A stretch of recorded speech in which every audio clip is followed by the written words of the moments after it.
Tio Hélio, eu vou fazer uma oração e os momentos que se seguem depois eu continuo. Tá bom.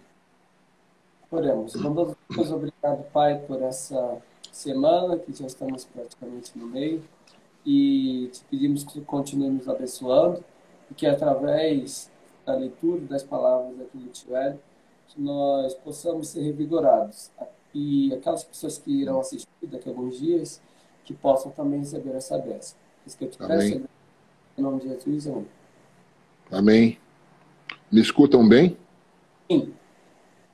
Ok. Enquanto a gente conversa, eu vou aproveitando para tomar um pouco de sol. Espero que não esteja afetando aqui. Ótimo, tá ótimo. Tá ótimo. Só vou pedir só para botar um pouquinho o celular, se puder. Como é Se que é? tiver, se tiver como levantar um pouquinho o celular, porque está Ah, cortando a... ok. Tá cortando um pouquinho, né? Deixa eu ver como é que eu faço isso aqui. O Hélio é o meu assessor aqui para esses assuntos. Assim. Seria melhor assim, né? Ótimo. Ver se eu consigo virar isso aqui. Sem prejudicar demais aqui os trabalhos.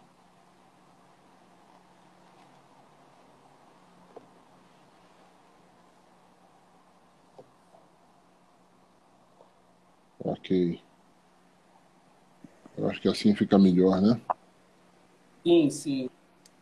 Se puder, deixa eu ver aqui se dá para... Aí, Tá bom. Vamos lá.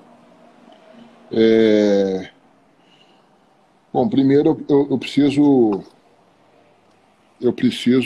cumprimentar vocês por essa iniciativa de começarem cedo a devoção assim de modo coletivo, adorando a Deus, estudando a sua palavra.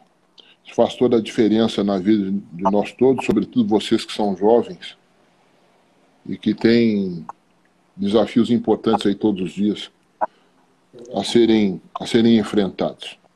O capítulo 43 desse excelente livro, Os Escolhidos, ele traz uma experiência que é dolorosa num primeiro momento, que é a morte, que é o que foi a morte de Moisés.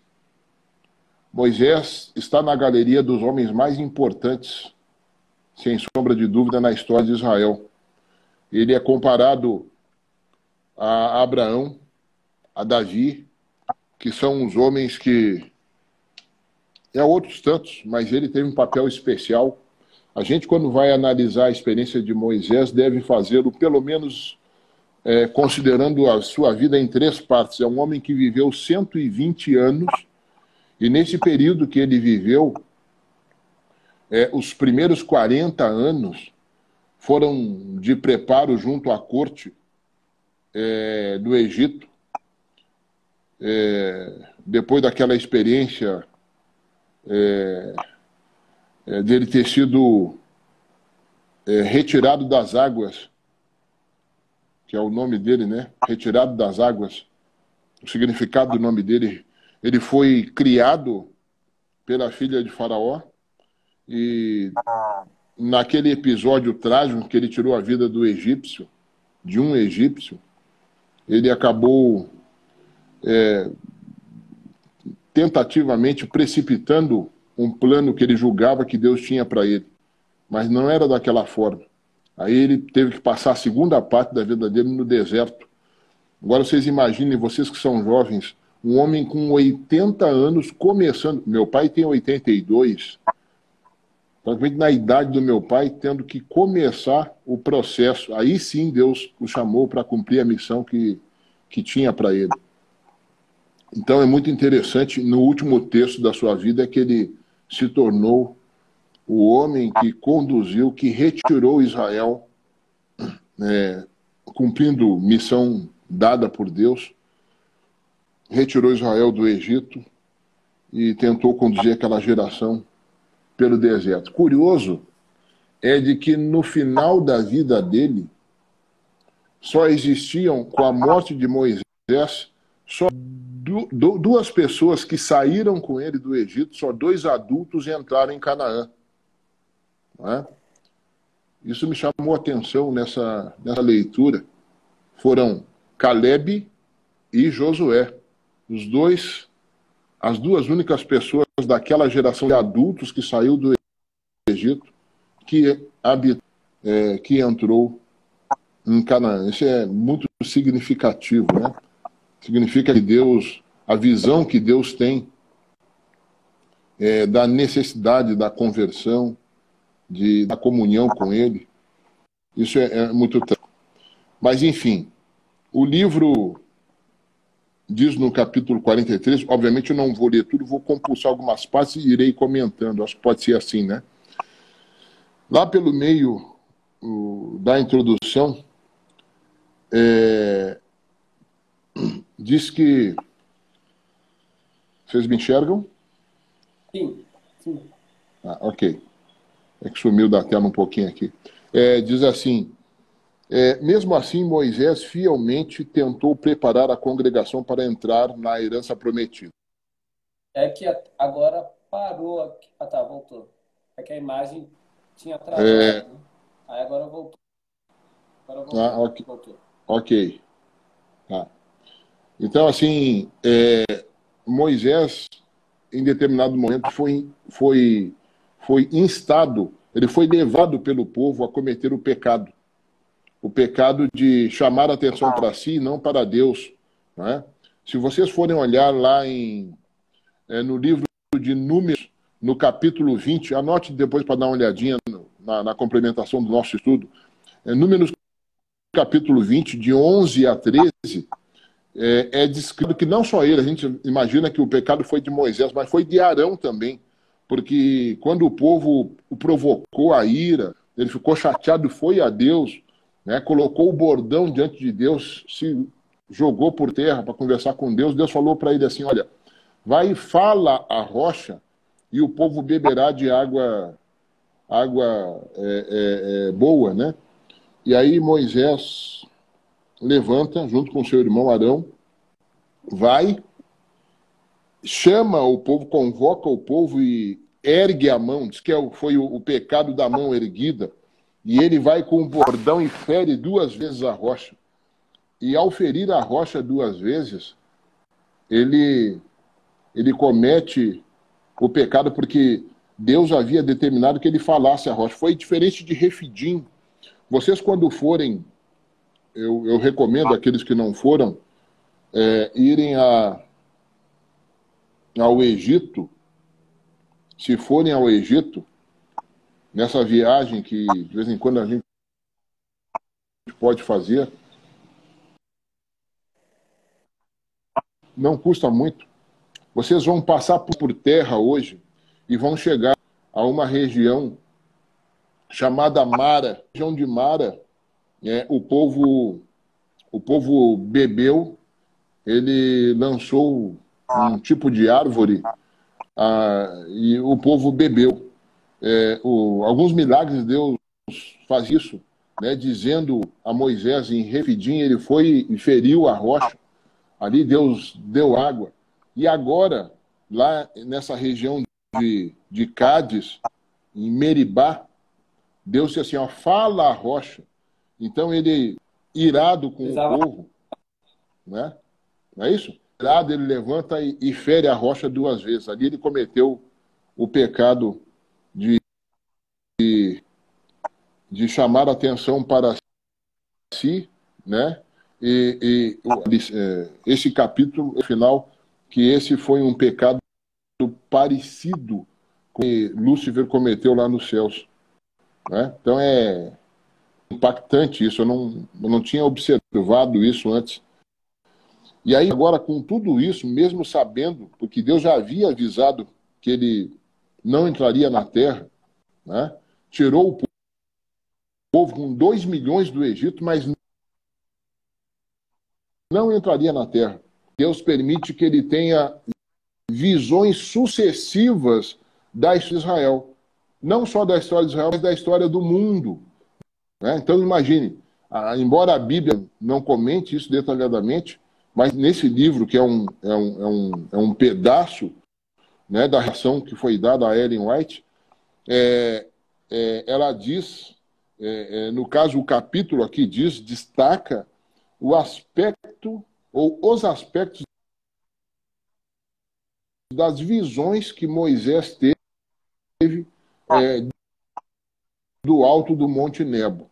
Então, do primeiro que ele consegue ver a história de à frente, né? A história triste, o povo de dura serviço, né? O povo que não se abaixava, o povo que não se arrependia, né? Então, ele recebeu também a permissão para ver de Deus o nosso Salvador. Então, como Jesus veio ao mundo, a encarnação de Cristo, ele teve condições de ver ali, né? Tá vendo que aquilo no que eles acreditavam por meio do sacrifício do Cordeiro não era em vão.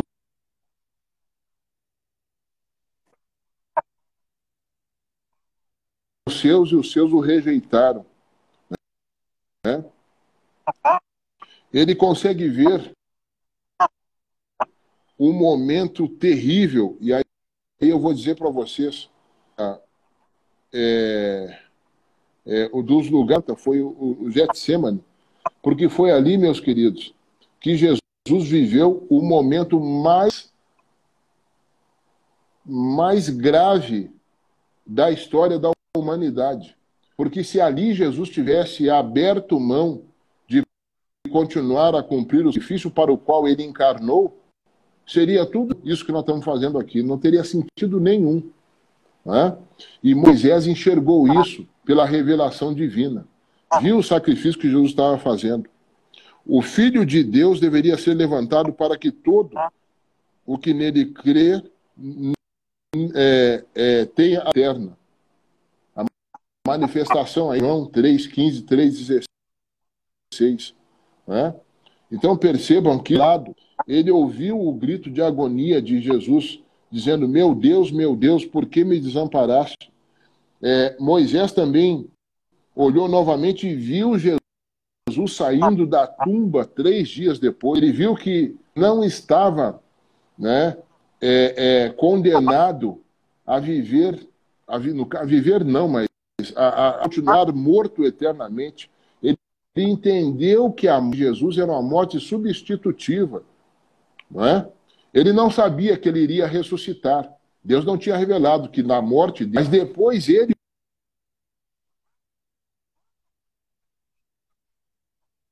o próprio Moisés, isso ele não sabia. Ele seria o homem, um indicativo daqueles que, amando a Deus, passariam pela morte e ressuscitariam, exatamente conforme ele estava vendo naquele momento Jesus viver.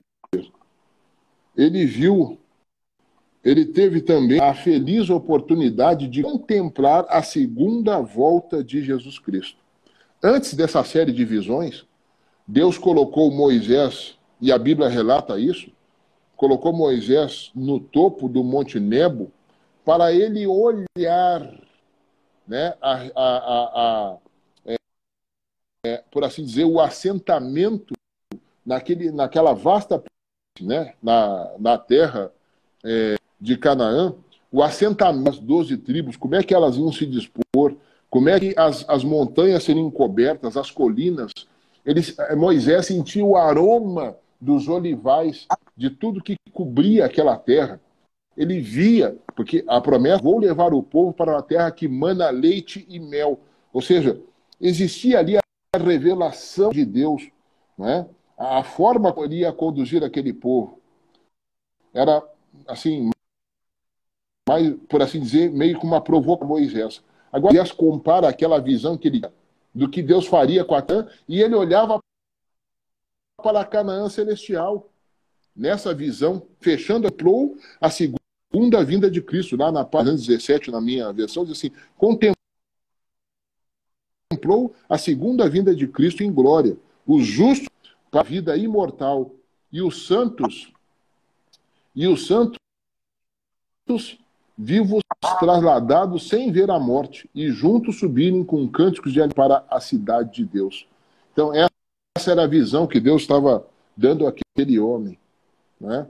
Ainda outra olhos, a terra da maldição, mais linda do que a boa terra da promessa, que havia pouco lhe tinha sido apresentada. Ali havia pecado, ali não havia pecado, e a morte não podia entrar. Ou seja, a Moisés foi dado o privilégio de ver aquilo pelo que nós, que dias atuais, ansiamos, né, Renato? Então, isso é muito interessante. Então, ele diz, já o capítulo, então, como um guerreiro cansado, ele se deita a descansar. Moisés, o servo do Senhor, morreu ali, em Moabe, como o Senhor dissera. Ele o sepultou em Moabe, no vale que fica diante de Bet-Or, mas até hoje ninguém sabe onde está localizado seu túmulo.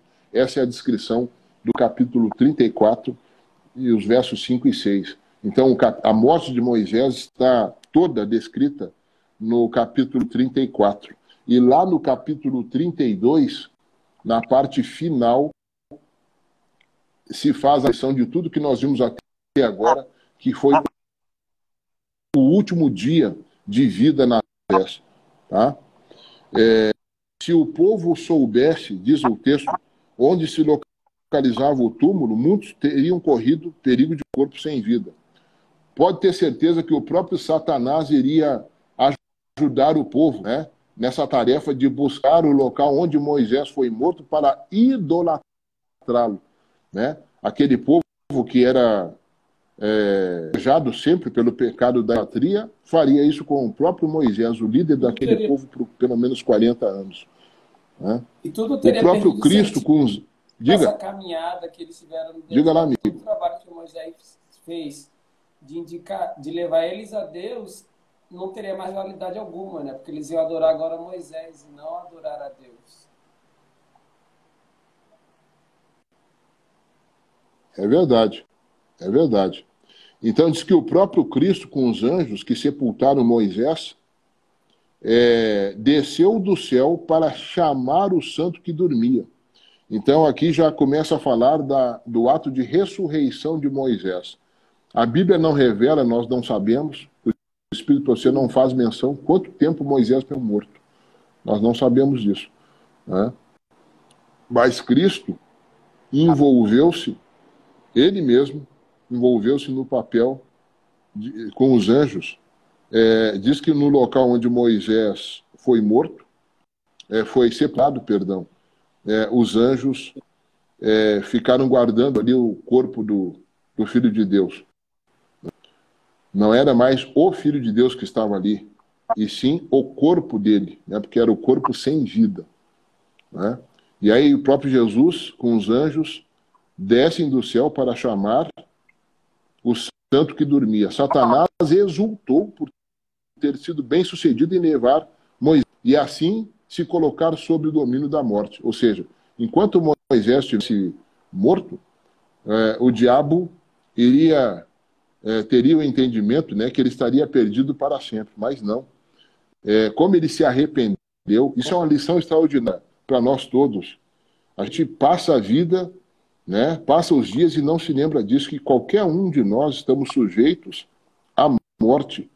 E seria de nós se nós fomos para o túmulo sem a confissão dos nossos pecados. O problema não é ter o pecado, o problema é confessar, não reconhecer, não passar o processo do arrependimento. Isso é que é terrível, né? Que me tira a condição de poder ser ressuscitado por Deus. Isso.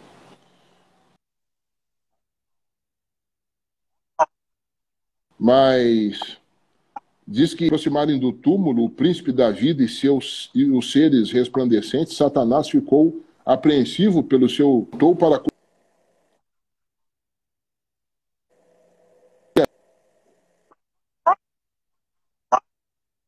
até mesmo Moisés não tinha sido capaz de guardar a lei de Deus. Ou seja, Satanás quer adeptos, Satanás quer argumentos para dizer assim, tu vai salvar o Hélio, você vai salvar o Renato, vai salvar a Larissa, vai salvar o Pedro. Por causa do quê? Se eles são pecadores. O que eles têm de diferente de mim? São seres criados como... Não era essa a condição... não foi esse o argumento utilizado para eu não participar do concílio de paz? Ser criado, eles também são seres criados. Por que tu amas mais? Só que o diabo não diz uma série de coisas. Ele não diz, por exemplo, que lá, quando ele cometeu, ainda na condição de Lúcifer, cometeu o pecado que levou até a parte dos anjos, ele não menciona que ele teve diversas oportunidades, que o próprio Deus contendeu com ele, que outros anjos chegaram a dizer assim, olha, o que você está fazendo? Olha contra quem você está levantando a mão. Nós não podemos, nós somos seres criados, nós não podemos ocupar o lugar da majestade do universo. Não é? Então, assim, ele não usa esses argumentos. Na verdade, a argumentação do diabo a gente chama de sofisma. Ele aparenta ter fundo de verdade, mas se você tocar, aquilo é oco, não tem consistência. Não é? A gente deve sempre olhar assim. Moisés não tinha sido capaz de guardar a lei de Deus, diz o diabo. Moisés havia tomado para si a glória devida a Jeová. O mesmo pecado que fez com que ele fosse banido do céu e por essa transgressão sob o seu domínio. Isso dizia o diabo. Por fim, o Salvador não entrou em discussão com seu adversário. É o que nós devemos fazer também, né? Não entrar em discussão com o diabo. Né? Toda vez que eu tento argumentar ou contra-argumentar com o inimigo, eu sou tragado. Porque ele, sendo um pouco maior que nós em termos de poder, né, tendo algum poder que Deus ainda manteve a ele, nós passamos a ser seus reféns. Então Jesus simplesmente, o Senhor te repreenda, o Senhor te repreenda. Está lá no verso 9 de Judas, que só tem um capítulo. Ali estava uma prova da supremacia de Jesus. A presa foi tirada de Satanás, os justos mortos viveriam outra vez. Moisés saiu do túmulo glorificado e subiu com seu libertador à cidade de Deus. Então Moisés está lá em cima com Deus. E como é que a gente sabe disso? Lá no monte da transfiguração, né, quando Jesus levou Tiago, Pedro e João, aqueles 3 homens que estavam com Jesus no monte da transfiguração, quando Jesus se deixou mostrar como Deus, né, estavam um pouco adiante de Jesus, ou numa conversa com Jesus, foram reconhecidos Moisés e Elias, né, como os habitantes dos céus. Moisés representando os justos que passaram pela morte ressuscitados, e Elias representando os que passarão, que o Senhor exige. Essa experiência, sabe, de Moisés, finalmente, ela diz assim, que o Senhor exige obediência estrita e que todos devem cuidar para não tomar para si a glória que é vida ao seu Criador. Ele não poderia atender ao pedido de Moisés para partilhar a herança de Israel, mas ele não se esqueceu nem abandonou o seu servo. No topo do Pisga, Deus chamou Moisés para uma herança muito mais gloriosa do que a Canaã terrestre. Quer dizer, Moisés seguramente chorou porque não pôde ir na Canaã terrestre. Mas Deus reservou, antes de o seu povo entrar na Canaã celestial, uma oportunidade para ele. Né? Hoje Moisés está nos céus, numa condição muito melhor. Devemos lembrar que ele não é, por causa disso, não deve ser o condutor, né, das nossas orações. Né? O único que deve receber as nossas orações, deve ser entendido como nosso intercessor, é Jesus Cristo. Ele ganhou essa condição vindo à Terra, passando tudo o que nós passamos, em condição até bem pior, né, muito mais grave, e se tornou o nosso representante. O representante da humanidade diante de Deus chama-se Jesus Cristo. Né? A ele seja dado toda a honra e toda a glória sempre, porque por toda a eternidade ele levará nas suas mãos a marca do sacrifício feito por causa dos nossos pecados, né? Para que nós pudéssemos ter vida, ter a justiça que não é nossa, a justiça que é dele. Antes da oração, eu queria só deixar um desafio com vocês. Moisés é identificado como o autor dos 5 primeiros livros da vida. Além do livro de Jó, ele escreveu o Pentateuco, né, os 5 primeiros livros. E essa história que nós relatamos aqui, ela está em Deuteronômio a partir do capítulo 31 a 34. A gente conhece toda a história de Moisés. A pergunta é, quem foi que escreveu esse capítulo da vida dele? O capítulo 34, né? Que conta o seu martírio, tal. Fica aí para um próximo encontro. Vale a pena pesquisar Boa o pergunta que os essa. estudiosos, É um bom desafio aí. já que ninguém testemunhou, né, a não ser Deus e os anjos, a morte dele, nem mesmo o diabo pôde saber onde estava o corpo de Moisés, né, para poder indicar ao povo. Quem foi que fez isso, né? Já que ele é identificado como o autor. Se vocês olharem aquela Bíblia no estudo de Andrew, lá na parte da autoria ali revela, dá uma pista para a gente quem teria escrito, tá? Essa parte aí do livro de Moisés. Tá bem, um grande abraço e nós vamos nos dedicar então à oração final aqui. Deus Santo, Pai Todo-Poderoso, agradecemos o privilégio de Tu nos ter devolvido a vida depois de um período de descanso. Estamos diante de uma jornada que queremos seja útil para nós, para fortalecimento da nossa comunhão contigo, da fé. Tu fortaleça também a nossa saúde. Estamos num período de grandes desafios de saúde, que nós, os nossos familiares, sejamos fortalecidos em Ti, que os princípios da boa saúde sejam manifestados em nós. Obrigado por essa história fantástica, dramática, sim, mas que nos ensina grandes coisas. Que isso faça toda a diferença na vida desses jovens, na vida da Tua igreja, na vida do Teu povo. Obrigado pelo dom da vida e pela salvação.